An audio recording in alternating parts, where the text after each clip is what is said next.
ഇപ്പോൾ ഈ സതീശനെ മുസ്ലിം ലീഗ് മാത്രമാണ് സപ്പോർട്ട് ചെയ്യുന്നത്.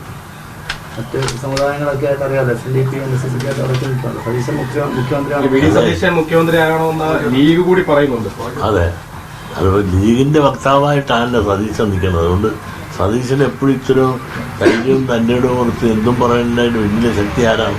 ലീഗാണെന്ന് എല്ലാവർക്കും അറിയാവുന്ന കാര്യമാണ്.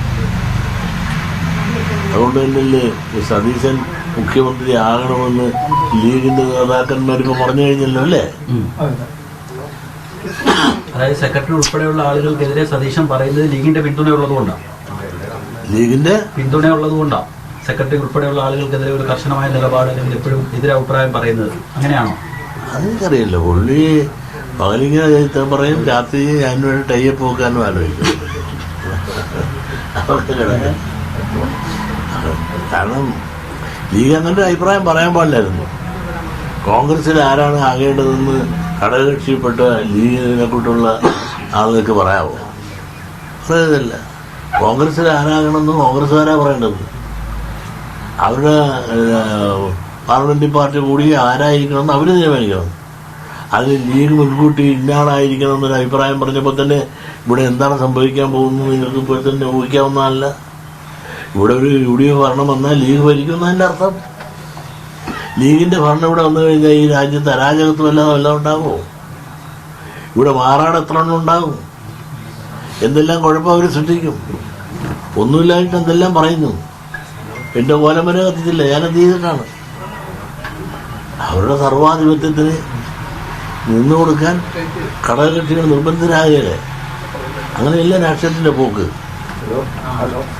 അവരിപ്പോ ഒന്നും പറയുന്നില്ല. അവർ നിങ്ങൾ നോക്ക്, ഇനി പൊട്ടിച്ചു കഴിഞ്ഞാൽ പറയും ഞങ്ങൾക്കൊരു ഡിമാൻഡും ഇല്ല, വകുപ്പിനെ പറ്റിയില്ല എന്നൊക്കെ എന്ത് പഞ്ചാര പറയേണ്ടത് പറയാം. കാരണം വെച്ചാൽ മറ്റ് ഭാഗങ്ങളുടെ വോട്ട് കൺസോളിഡേറ്റ് ചെയ്ത് മറുഭാഗത്ത് പോകാതിരിക്കാനുള്ള അടവുനയമാണത്. ഇനിയിപ്പോൾ പൊട്ടിച്ച് റിസൾട്ട് കഴിഞ്ഞാൽ പറയും ഞങ്ങൾക്ക് മുഖ്യമന്ത്രിയാകാനുള്ള അർഹതയുണ്ട്, ഞങ്ങൾക്ക് 27 പേരുണ്ട്, അല്ലെങ്കിൽ 26 പേര് MLA-മാരുണ്ട്, അർഹതയുണ്ടെന്ന് പറയും. അപ്പോൾ അടുത്തുള്ള അത് കിട്ടില്ലെങ്കിലും ഉപമുഖ്യമന്ത്രിയെങ്കിലും ഞങ്ങൾക്ക് കിട്ടിയേ തീരും. ഇത് പറയുമ്പോൾ ഈ ഇരിക്കുന്നവര് ഈ ബാക്കി ഘടകകക്ഷികൾ ഇരിക്കാൻ പറയുമ്പോൾ കിടന്നു കൊടുക്കുന്ന ആളാണ്. അവർ പറയും അന്നേക്കാവേ എന്ന് പറയും. ലീഗിന്റെ മുഖ്യമന്ത്രി വന്നാലും അത്ഭുതപ്പെടാനില്ല. അവർ അത്ഭുതപ്പെടാനുമില്ല. അവർ ചോദിക്കും, കൊടുക്കും, അല്ലെങ്കിൽ എടുക്കും. അവരെടുക്കുന്നതല്ലേ പതിവ്. ഇപ്പൊ തന്നെ വകുപ്പുകൾ വന്നാൽ എങ്ങനെയാണ്? ഈ സാധാരണ മുഖ്യമന്ത്രിയല്ലേ വകുപ്പ് കൊടുക്കുന്നത്. ഇത് പണക്കാട് തങ്ങളല്ലേ വകുപ്പ് കൊടുക്കുന്നത്.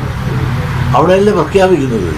കേരള ചരിത്രത്തിൽ ജനാധിപത്യത്തെ ഇങ്ങനെ നശിപ്പിച്ചിട്ടുള്ള ഒരു സംവിധാനം നമ്മൾ കേട്ടിട്ടുണ്ടാവും. ഉമ്മൻചാണ്ടി ഇരിക്കുമ്പോൾ എന്താ ചെയ്തത്? മന്ത്രിമാരും വകുപ്പും പ്രഖ്യാപിച്ച എവിടെയാണ്? മലബാറിലാണ്. ഇന്ത്യൻ രാഷ്ട്രീയത്തിൽ അങ്ങനെ ലോകത്ത് വല്ലതും നടന്നിട്ടുണ്ടോ? അങ്ങനെ നടക്കാൻ ഒക്കാത്തതും നടന്നിട്ടില്ലാത്തതും പല സംഭവങ്ങളും ലീഗ് നടത്തും. അതാണ് അവരുടെ അജണ്ട. അത് തന്നെയല്ലേ അവർ പറഞ്ഞല്ലേ, ഒരു ഷാജി 9 കൊല്ലം ഞാൻ നഷ്ടപ്പെട്ടു, മതമാണ്. ആ 9 കൊല്ലം നഷ്ടപ്പെട്ടത് അതിൻ്റെ അപ്പുറം ഞാൻ പിടിച്ചെടുക്കും എന്ന് പറഞ്ഞിട്ട് പോലും ലീഗ് രക്ഷയും വേണ്ടിയില്ല. മതേതരം പറയുന്നൊരു പാർട്ടിയും ഘടകകക്ഷിയും പറഞ്ഞില്ലല്ലോ. അയാൾക്ക് കുഞ്ഞാലിക്കുട്ടി നിൽക്കുന്ന നിയോജക മണ്ഡലം ഷുവർ സീറ്റ് തന്നെ കൊടുത്തു മത്സരിപ്പിക്കാൻ. ജയിച്ചു വന്നാൽ ഒരുപക്ഷെ അദ്ദേഹത്തിന് ആഭ്യന്തരം കൊടുക്കണമെന്ന് പറഞ്ഞാലും നമ്മൾ അതിശയപ്പെടാനില്ല. നല്ല വകുപ്പും കൊടുക്കും. കാരണം ഏറ്റവും കൂടുതൽ വിപ്ലവം അതിനകത്ത് എന്ന് പറഞ്ഞ ആളല്ലേ. ഇവിടെ ജനാധിപത്യത്തിൽ ഇടതുപക്ഷം തോറ്റു എന്ന് പറഞ്ഞതിൻ്റെ അർത്ഥം ജനാധിപത്യം തോറ്റു, മതാധിപത്യം ജയിച്ചു എന്ന് വേണം നമുക്ക് കരുതാൻ. പിന്നെ ഇതെല്ലാം വരട്ടെ, ഭരണം കാണുമ്പോൾ അറിയില്ല നമുക്ക്. ഇപ്പൊ തന്നെ മുഖ്യമന്ത്രിക്ക് വേണ്ടിയിട്ട് പിടിവലിയാണല്ലോ കോൺഗ്രസിനകത്ത്.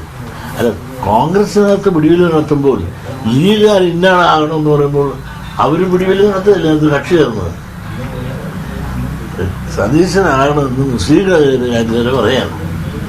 അവർക്ക് പറയാൻ കൊള്ളാമോ? പിന്നെ കോൺഗ്രസിനകത്തൊരു 3 പേര് ഭയങ്കര പിടിവലിയാണ്. ഓരോരുത്തർ ഹോമം നടത്തുന്നു, തുലാഭാരം നടത്തുന്നു, വഴിപാട് നടത്തുന്നു, അഭിഷേകം നടത്തുന്നു. എന്തൊരു അഭ്യാസങ്ങളാണ്. ഫ്ലക്സ് വയ്ക്കുന്നു. ഇതൊക്കെ ഭരണത്തിൽ വന്ന എന്തായിരിക്കും?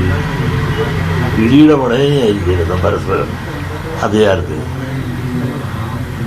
ഒന്നുമില്ലെങ്കിൽ ഇത് തികയ്ക്കോ? അതിനെ ഞാൻ മനസ്സിലാക്കിയത് ജനറൽ ഇലക്ഷന് 3 കൊല്ലം കഴിയുമ്പോൾ വരാൻ പോകുന്നതാണ് ഞാൻ കേട്ടത്.